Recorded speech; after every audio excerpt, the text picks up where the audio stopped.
Em nome do Pai, e do Filho, e do Espírito Santo. Amém. Louvado seja nosso Senhor Jesus Cristo. Que a paz e a alegria do Senhor, ressuscitado, estejam com todos nós neste momento especial. Em primeiro lugar, agradecemos a Deus por termos chegado até aqui. Até aqui significa até este 26º vídeo para a formação inicial e que foi aproveitado, foi servido como fundamento de formação também para a turma da formação permanente. Hoje nós começamos com este vídeo, uma reflexão, um aprofundamento sobre o nosso patrimônio espiritual. Este vídeo vai começar a falar sobre os 3 pilares que sustentam a nossa comunidade e sustentam qualquer instituição dentro das novas comunidades e congregações religiosas. São o carisma, a espiritualidade e a missão. Hoje nós vamos introduzir o assunto do nosso carisma, sobre o nosso carisma. Antes, vamos continuar como primeiro ponto, e vocês já devem ter rezado, a consagração ao Espírito Santo. Por quê? Como nós vamos falar? Estamos fazendo uma formação e agora, especificamente, sobre o que é a maior riqueza da nossa comunidade, mais do que nunca precisamos contar com a ajuda, com a inspiração daquele que realmente nos colocou neste projeto, que é o Espírito Santo. Então, depois de nos termos consagrados ao Espírito Santo, vamos dar início à nossa formação. Neste ano, eu tenho sido inspirada por Deus para iniciar sempre fazendo um aprofundamento, uma reflexão, começando da oração da coleta da missa do dia, ou do domingo passado. Hoje é quarta-feira da Semana Santa do ano C. Por isso eu vou me valer da oração deste dia e juntos rezemos. Ó Deus, que fizestes vosso Filho padecer o suplício da cruz, para arrancar-nos a escravidão do pecado, concedei aos vossos servos e servas a graça da ressurreição. Por nosso Senhor Jesus Cristo, vosso Filho, na unidade do Espírito Santo. Amém. Esta oração contém um ensinamento e a graça que devemos pedir a Deus. Qual o ensinamento que nós percebemos nesta oração? É quando a gente falou que o Pai, Deus, fez o Filho padecer o suplício da cruz para nos arrancar da escravidão do pecado. Esta palavra que o Pai fez o Filho padecer na cruz pode nos chocar. Eu não posso me deter hoje a explicar, a esmiuçar o sentido deste mistério da salvação tão profundo que nós mal podemos tocar de leve. Mas eu sugiro que você, no nosso site, escute um podcast do programa do rádio da Gospa Mira, de Cima dos Telhados, que foi ao ar no dia, na terça-feira da Semana Santa do ano C. É quando eu explico bem este querer do Pai que o Filho fosse sacrificado por nós, derramasse seu sangue por nós. Isto pode nos chocar se nós pensarmos como o mundo pensa. Nossa, mas que pai é esse que quer que o filho vá para o matadouro? Mas que filho é esse? É um filho muito especial. Um filho que diz: eu e o pai somos um. Eu só faço aquilo que o pai quer que eu faça. O querer do pai é o querer do filho.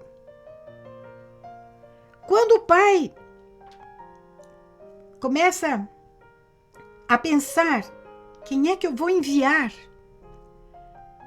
para cumprir a missão redentora da humanidade, dos meus filhos que se perderam pelo pecado? Imediatamente o salmista diz, né? Eis-me aqui, envia-me. E depois o servo, né, me deste um corpo, para que através deste corpo, desta encarnação, através desse filho que se faz homem, possa haver realmente o sacrifício que aboliu, que neutralizou, que suplantou infinitamente os sacrifícios de sangue de animais, que apenas induziam a um arrependimento, mas não tinham o poder de perdoar pecados. O sangue de Deus feito homem, este sangue sim, teve, tem e terá sempre poder para nos salvar. Então, vejam, o alcance redentor do sofrimento de Jesus. Arrancar-nos da escravidão do pecado. Olha, quando a gente separa Jesus de um lado e nós do outro, nós não vamos entender jamais a grandiosidade de quem nós somos na visão cristã do ser humano, de um batizado. Nós somos o prolongamento de Jesus na história, deveríamos ser. Nós somos aquela humanidade de acréscimo a Jesus, o sentido desta parte maiorzinha aqui da nossa cruz. Nós somos aquele alguém que quer espichar da forma mais ampla possível, completar, se é possível a gente falar isso, a obra da salvação de Jesus, pelo seu corpo, que é a igreja.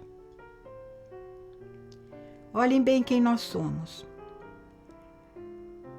Também nós,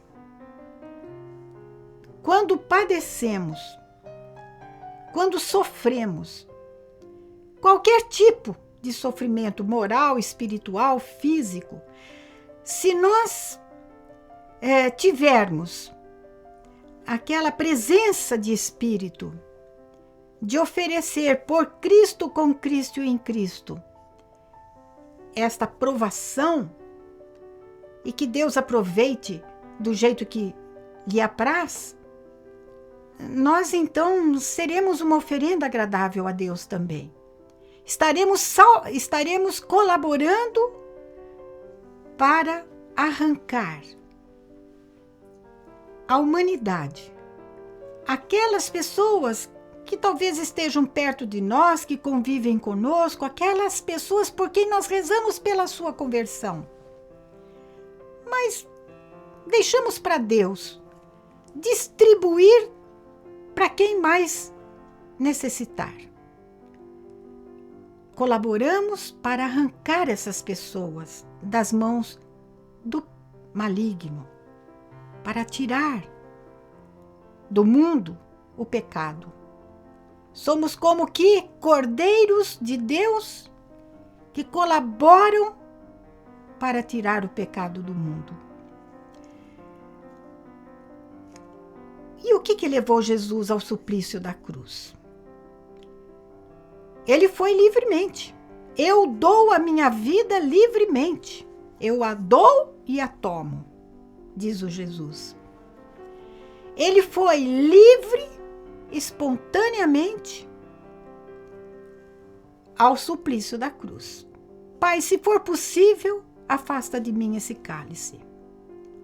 Porém, não se faça como eu quero, mas como tu queres.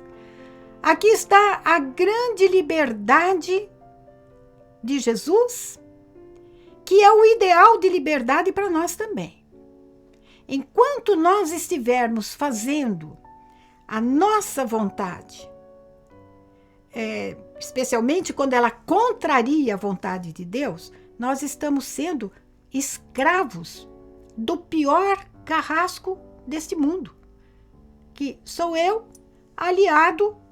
aliada àquele que sugeriu o primeiro pecado do mundo, o tentador. Então, o que levou Jesus à cruz? Em primeiro lugar, a sua liberdade. Olha que bonito. Eu quero. Jesus se encarnou por obra do Espírito Santo, mas aderindo a um projeto misterioso e salvífico do amor poderoso de Deus. Mas o que levou Jesus à cruz também foi a sua fidelidade ao projeto do Pai. Foi a sua persistência em prosseguir a sua missão, levá-la até o fim, sempre de acordo com a vontade do Pai. Em uma palavra, o que levou Jesus à cruz foi a sua fidelidade, que se traduzia através nos seus comportamentos, nas suas atitudes, nas suas pregações, nos seus milagres, nas suas exortações, nos seus ensinamentos. Comportamento de total submissão à vontade do Pai. Submissão não no sentido pejorativo que hoje o mundo dá a palavra obediência, mas submissão no sentido de aderência à vontade de Deus. Portanto, Jesus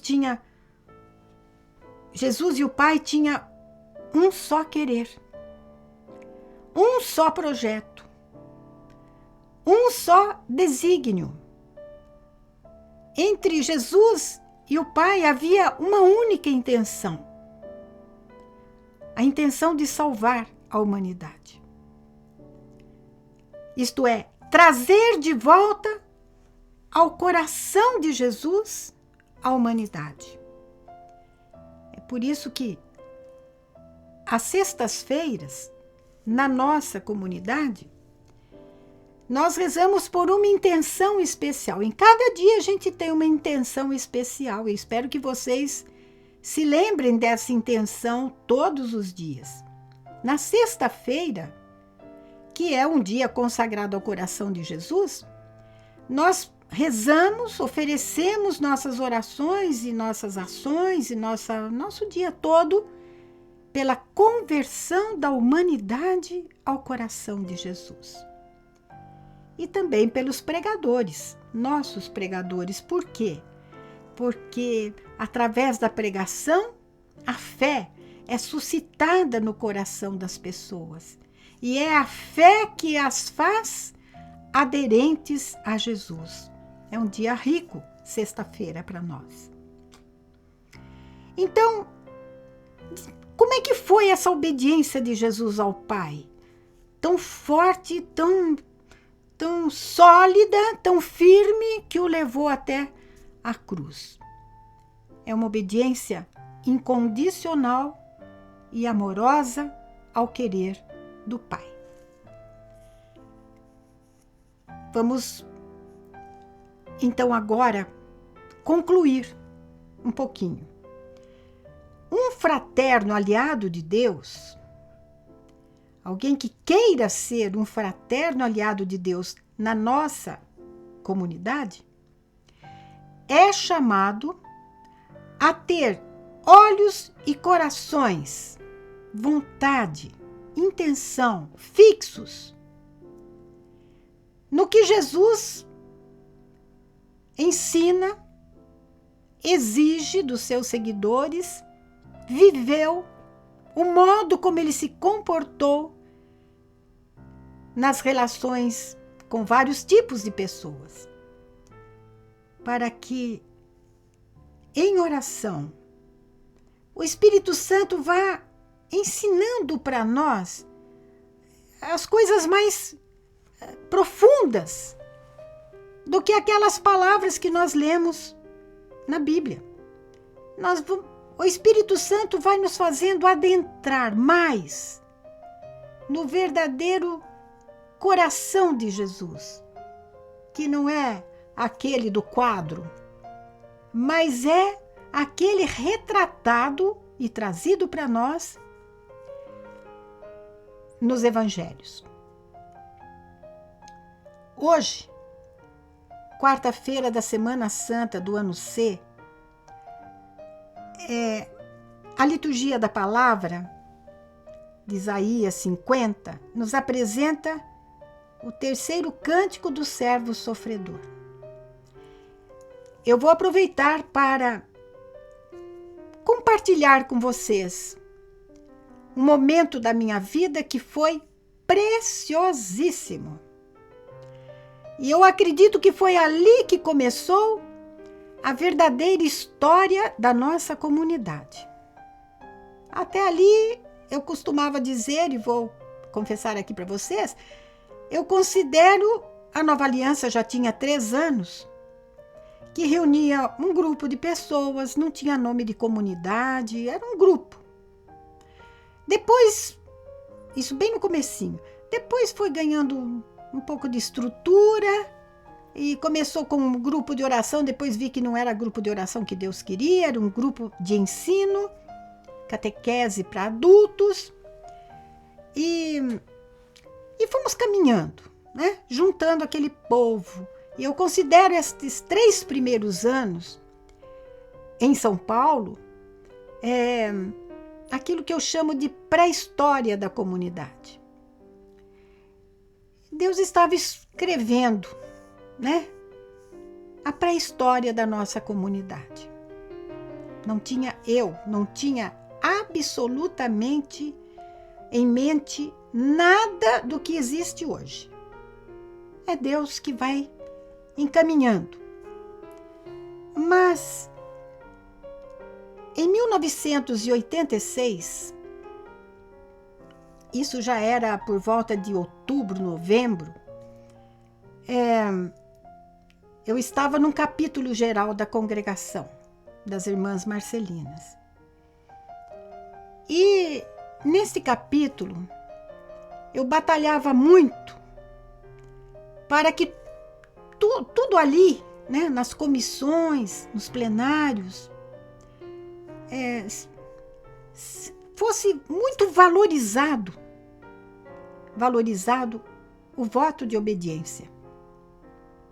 Eu me lembro que à minha esquerda, do lugar onde eu me sentava naquela sala capitular, havia um quadro, que é o quadro da Nossa Senhora que veneramos na nossa comunidade.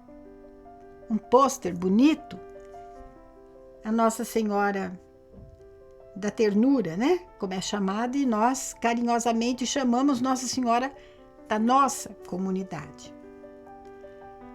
Desde aquela época, me chamou muito a atenção a proximidade da boca de Jesus com a de Nossa Senhora, e aquilo para mim era um grito de algo que Deus estava querendo me ensinar. E o que eu aprendi daquilo? Não deixe que nada se interponha entre a vontade conhecida de Deus, que você sabe que é a vontade de Deus, e a execução desta vontade. E eu levei muito a sério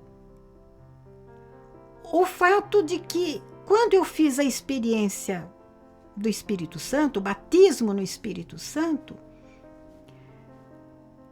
eu acho que ali Deus me infundiu aquilo que eu já tinha vivido no meu noviciado, que era uma paixão muito grande pela obediência.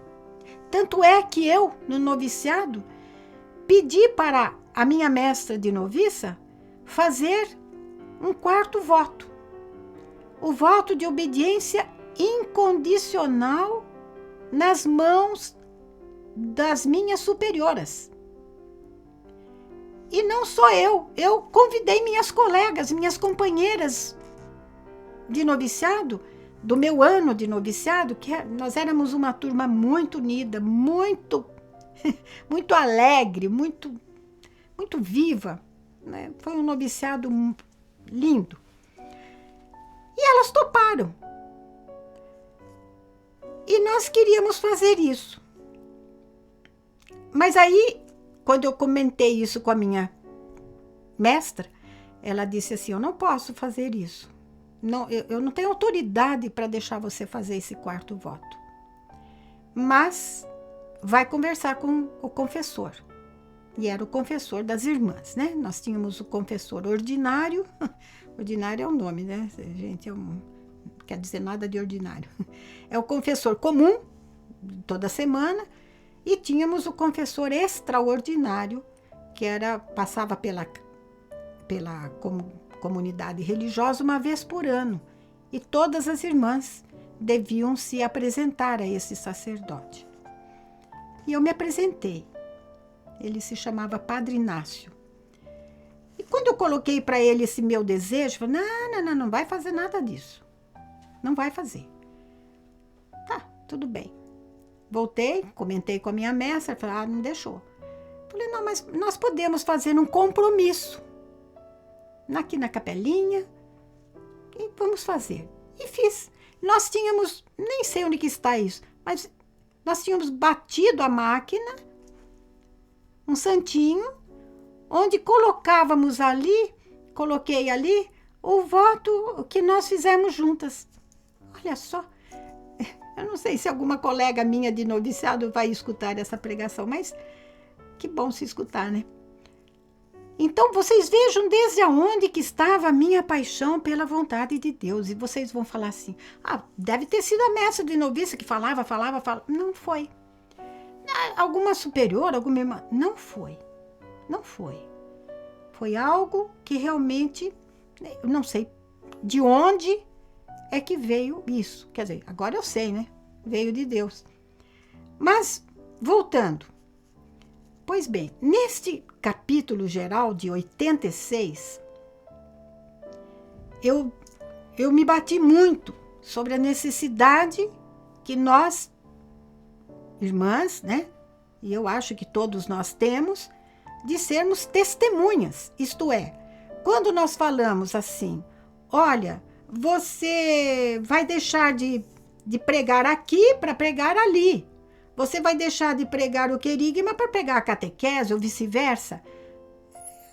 O que eu queria é que as irmãs, a nova aliança, sejam de pessoas que diz assim: ótimo, tá bom, eu vou. A não ser que falem assim: olha, você se formou em português, mas você vai dar aula de matemática. Puxa vida. aí é querer um milagre de Deus, né? Se bem que esses milagres, até que a gente até via, né? Antigamente. Mas, lá naquele capítulo, eu tinha certeza, como nós não podemos ter certezas, né? Humanas, não. Eu tinha certeza que acabaria o capítulo, eu voltaria para São Paulo, e a superiora provincial, a superiora Fernanda, estava conversando comigo sobre a possibilidade de termos uma casinha onde a comunidade pudesse se reunir, porque dentro da faculdade era um problema, e era mesmo. E eu estava toda empolgada porque a coisa parece que ia ser desse jeito. Um belo dia não, uma bela noite, véspera de 4 irmãs, inclusive eu, mais 3 irmãs, de irmos a Medjugorje, alguém chegou para mim, eu já estava quase indo para a cama, e falou: a madre geral está chamando você. À noite. Eu, pois não. Fui. Cheguei lá, ela disse assim: será que você... Olha, já naquele tempo, né, gente? Será que você poderia aceitar uma obediência? Pois não. Você poderia assumir a direção de uma escola? A congregação está precisando disso. Falei: posso. Eu tenho só 2 problemas. A obediência, gente, não é burra.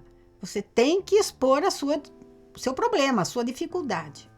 Não para mudar a ordem recebida, a obediência recebida, mas para que a autoridade, conhecendo a dificuldade, reveja um pouco a sua obediência, né? Aquilo que ela está mandando, ou aconselhando, ou pedindo, reveja, mude ou não. Qual era a minha dificuldade que eu apresentei para a madre? Primeiro, havia 9 anos que eu tinha deixado a escola, a direção de escola. E eu achava que eu nunca mais ia voltar para trabalhar em escola. Nem dar aula, nem ser professora, ser diretora. Não. De repente, eu sou chamada a voltar para a escola. Olha, depois de 9 anos, fora de legislação, fora de organização escolar, fora de tudo isso, meu Deus do céu. Eu tenho essa dificuldade, madre. Faz 9 anos que eu estou fora.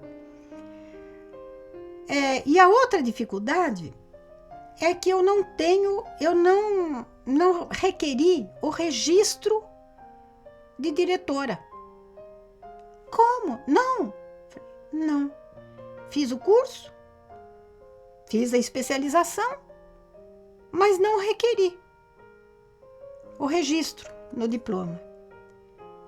E agora? Falei: é tudo resolvível. Vou conversar com a superiora Fernanda e tal. Ela disse: mas olha, eu não quero que você me dê nenhuma resposta agora. Você vai para Medjugorje, lá em Medjugorje, junto de Nossa Senhora, você vai discernir se a nova aliança, já tinha o nome, se a nova aliança pode dispensar a sua presença. Eu falei: não, madre, não preciso ir para Medjugorje para discernir lá. A congregação está precisando, a senhora está pedindo. Eu vou, eu aceito, sim. Os problemas a gente resolve depois. Eu vou. E ela me deu um abraço, agradecida, e lá fui eu, voltei para o meu quarto. Gente, quando cheguei no meu quarto, é que eu vi o que é que eu tinha feito. E a resposta que eu dei para a madre quando ela... Esqueci desse pedaço. Quando ela disse assim: veja se se aquele grupo lá da faculdade pode caminhar sozinho. Eu falei: madre, se for de Deus, comigo, ou sem mim, vai dar certo. Se não for de Deus, nem que eu fique lá, não vai dar certo. Então, seja o que Deus quiser. Voltei para o quarto, caiu a ficha do que eu tinha feito e eu chorei todas as minhas lágrimas. Por quê? Medo de enfrentar a escola? Não. Eu tinha um sentimento de dor, muita dor. Deixar a comunidade das irmãs da casa de formação. Deixar a minha superiora, a minha provincial, maravilhosa. Um coração mais do que de mãe, um coração maravilhoso, um temperamento, uma pessoa maravilhosa, gente, uma mulher de Deus. Vocês acreditam que naquele momento, eu falei, meu Deus, eu nem perguntei para onde que eu tenho que ir? Não perguntei nada. Aí, chorando, me lembrei. Peraí. Vou pegar a palavra de Deus de hoje. Vamos ver o que Deus vai falar para mim. Vocês não acreditam. Como Deus é maravilhoso. Olha, gente, precisa de céu mesmo para nós absorvermos pelo menos um pouquinho, e nem lá no céu nós vamos fazer isso, da grandiosidade, da providência, da santidade, do amor, da misericórdia, de quanto nós somos amados por Deus.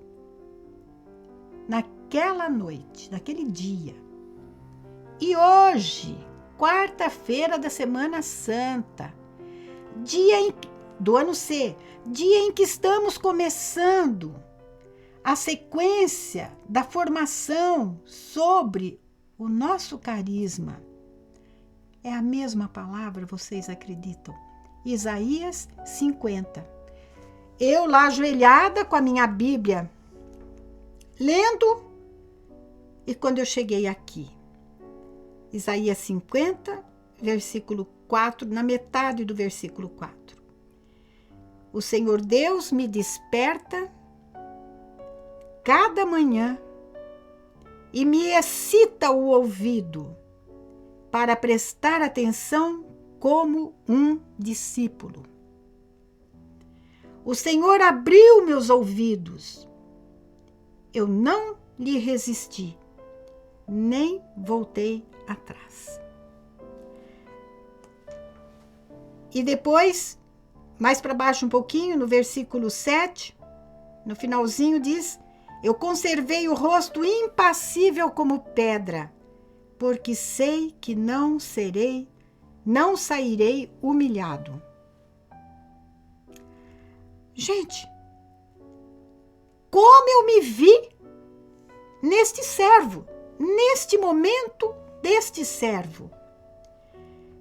Foi Deus que abriu o meu interior, a minha alma, o meu espírito, para não enxergar, não escutar naquela hora apenas uma ordem para resolver um problema, mas para perceber, porque para resolver o problema qualquer irmã podia ir. Por que tinha que ser eu? Mas porque fui eu.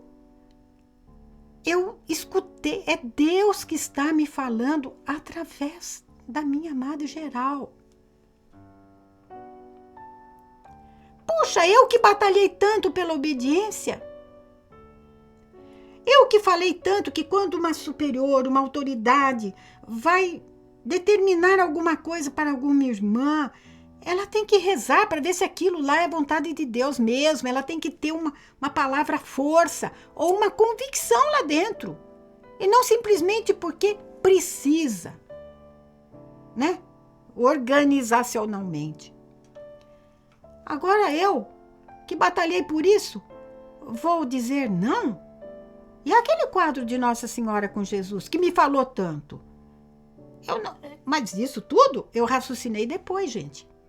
No momento da resposta, realmente era a força do Espírito Santo que dava aquela resposta. Tanto é que quando cheguei no quarto eu desmontei. Eu falei, mas como que eu fui fazer uma coisa dessa? Olha que beleza. Mas eu esqueci que eu já tinha me colocado nas mãos de Deus, naquela paixão por fazer a vontade de Deus. Eu já tinha colocado assim, Senhor, tira a minha liberdade. Tira a minha liberdade. Você me dá e eu digo muito obrigada, mas devolvo. Use do jeito que você quiser.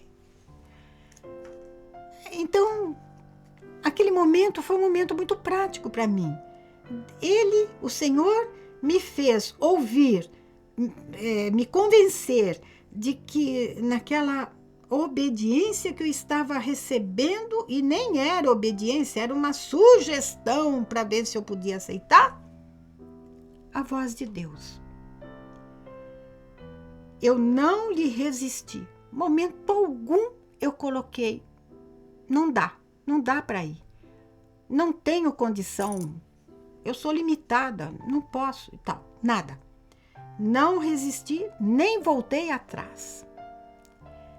Logo depois, entrou no meu quarto a provincial, que sabia que eu devia estar desmontada, né? E quando eu cheguei lá, ela disse assim, me cumprimentou, me deu os parabéns pela prontidão com que eu aceitei. Estou contando isso, gente, porque faz parte da nossa história. E aí é que eu me lembrei de falar, superiora, eu posso perguntar para onde eu vou? Parece que é Belo Horizonte. Ótimo. Não gostei muito não, viu? Mas não posso contar aqui por que eu não gostei. E Deus foi fazendo a história da comunidade a partir desse momento. Por isso,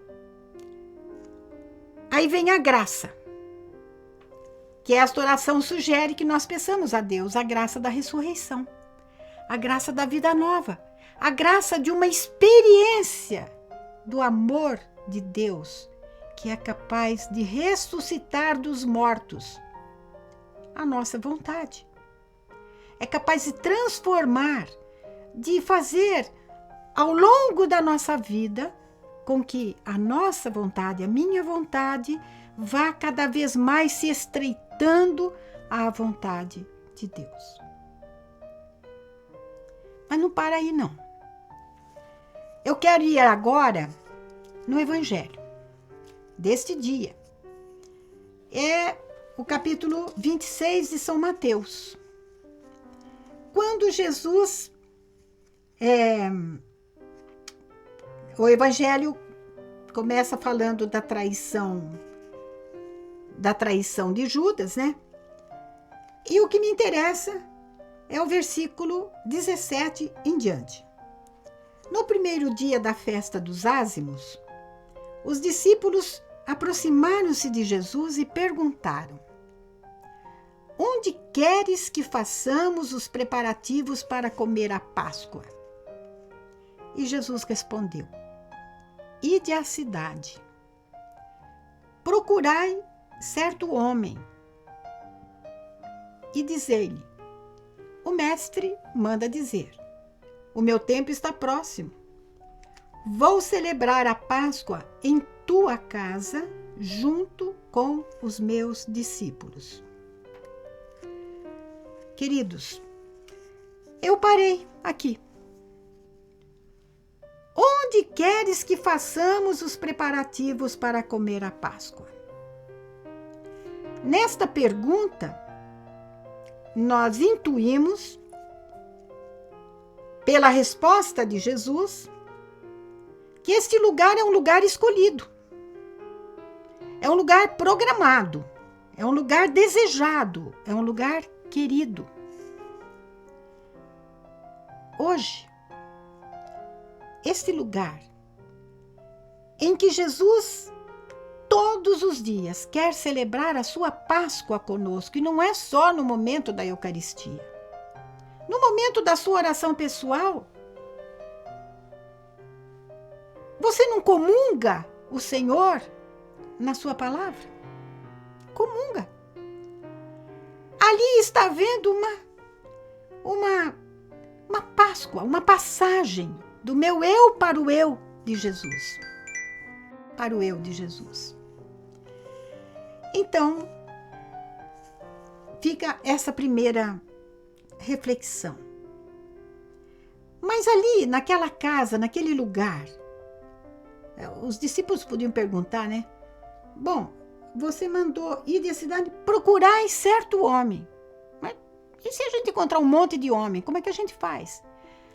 O evangelista Lucas teve o cuidado de dizer, completar um pouquinho o que Jesus falou.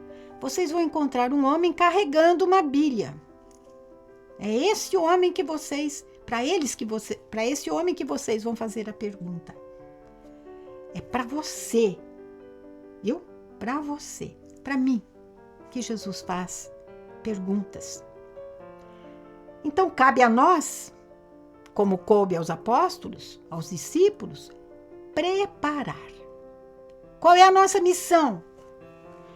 Missão pessoal, mas que, por eu estar inserida na nova aliança, eu tenho que absorver a minha missão, fazer com que a minha missão seja absorvida pela missão da comunidade, que é a mesma missão de João Batista. Preparar um povo, formar um povo preparado para o Senhor, preparar os caminhos do Senhor. Como aqueles discípulos prepararam o lugar da ceia. E Jesus fala: eu vou celebrar a Páscoa. Eu quero comer a Páscoa. E nós sabemos que a nova Páscoa é Jesus.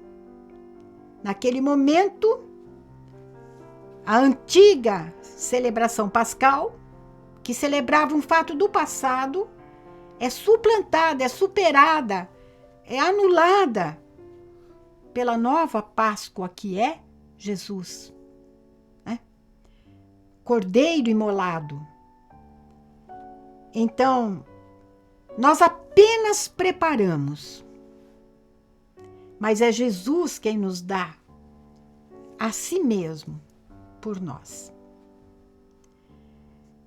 E quando ele diz: eu quero comer a Páscoa em tua casa, aqui. Se Deus quis instituir, Jesus quis instituir e se dar como comida na casa daquele homem, é porque hoje o homem da bilha é qualquer um de nós, ou todos e cada um de nós. Mas Jesus não vem sozinho. Ele diz: eu quero comer a Páscoa em tua casa junto com meus discípulos, meus seguidores. Judas já não estava lá. Interessante que uma vez, conversando com um sacerdote sobre a igreja não poder liberar a comunhão eucarística para os unidos em segunda núpcias, né? Se existe um matrimônio válido para trás, um sacerdote muito bom, muito querido do meu coração, ele disse assim: sabe, irmã, eu tenho minhas dúvidas que não possa dar a comunhão, porque afinal de contas, Jesus deu a comunhão para Judas na ceia. Você já pensou nisso? Mas veja, Deus é maravilhoso. Pôs na minha boca uma passagem que eu nem sabia onde que estava. E dizia: não, padre, Judas não comungou, não. Judas comeu apenas aquele bocado misturado lá com o molho e dali ele saiu. Ele não estava na hora da consagração, na hora, né, de Jesus. Tá tocando meu negocinho aqui, gente, desculpem. Vocês percebem, então, que hoje, percebe nada, hoje, eu, preparando essa pregação, fui lá em João 13, de 17 a 30. Não é o caso de eu ler tudo, mas nós estamos aqui em João, anunciando a traição de Judas, e depois, lá no finzinho, no versículo 27, não, no versículo 25, Jesus estava dizendo que um deles ia entregá-lo. Então, Simão Pedro pediu: João, pergunta para ele aí quem é que vai ser. E o discípulo, recostando-se sobre o peito de Jesus, perguntou: Senhor, quem é? E Jesus respondeu: é aquele a quem eu der um bocado passado no molho. Então Jesus molhou o bocado, deu a Judas, filho de Simão Iscariotes. Depois do bocado, Satanás entrou em Judas, e Jesus então lhe disse: o que tens a fazer, faze logo. Mas nenhum dos presentes entendeu porque ele falou isso. Depois de receber o bocado, Judas saiu imediatamente. Era noite. Depois que Judas saiu, Jesus disse: agora será glorificado. E fez a sua oração e entregou aos seus discípulos, o mandamento novo. Queridos, tudo isso é o fundamento, é o piso, é o alicerce sobre o qual vai se assentar a nossa formação a respeito do nosso patrimônio espiritual. Então, toda vez que eu falar o nosso 100, eu estou falando de um C, que quer dizer carisma, de um E, que quer dizer espiritualidade, e de um M, que quer dizer missão. Eu vou deixar para o próximo programa, então, entrar em cheio no assunto sobre carisma, que tem como enunciado aquilo que todos vocês já sabem. Qual é o carisma da nossa comunidade? É a obediência incondicional e amorosa à igreja. Fundamentado em quê? De que maneira eu tenho que viver esta obediência incondicional e amorosa à igreja? Do jeito que Jesus viveu. E o fundamento de tudo isso nós encontramos na carta aos Filipenses, capítulo 2, versículo 8. Humilhou-se, fazendo-se obediente até a morte e morte de cruz. Quem não é humilde não se submete, nem a Deus e nem aos homens. E porque o nosso carisma, no enunciado está a palavra igreja, considerada no seu sentido mais pleno, quem não tem um mínimo de humildade, um mínimo de submissão, um mínimo de fé, que quando eu me submeto a uma autoridade, como foi o caso do meu testemunho aqui, nem era obediência, era um pedido. Mas a pessoa que tem este carisma encarnado, não quer saber se é pedido, se é exortação. Eu estou sendo... Deus está me pedindo. Deus está me mandando. Deus está me exortando.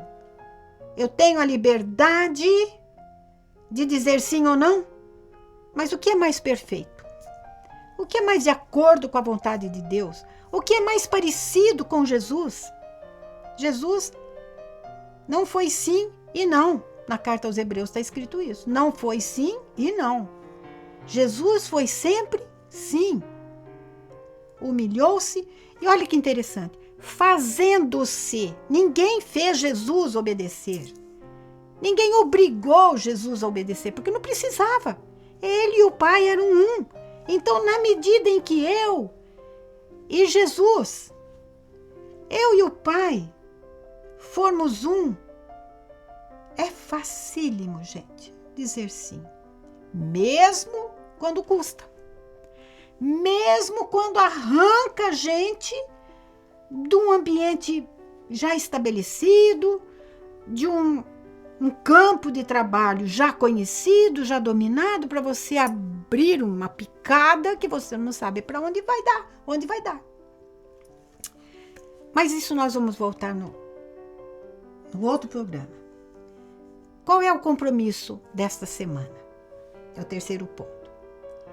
Escreva e partilhe. Se você está nesta caminhada, é sinal que há algum tempo já está convivendo com o nosso carisma. Você sente necessidade? Você sente o desejo de conhecê-lo, vivê-lo e contagiar outras pessoas com esta graça? Sim ou não? E como? Por quê? Para quê? Glória ao Pai, ao Filho e ao Espírito Santo, como era no princípio, agora e sempre. Amém.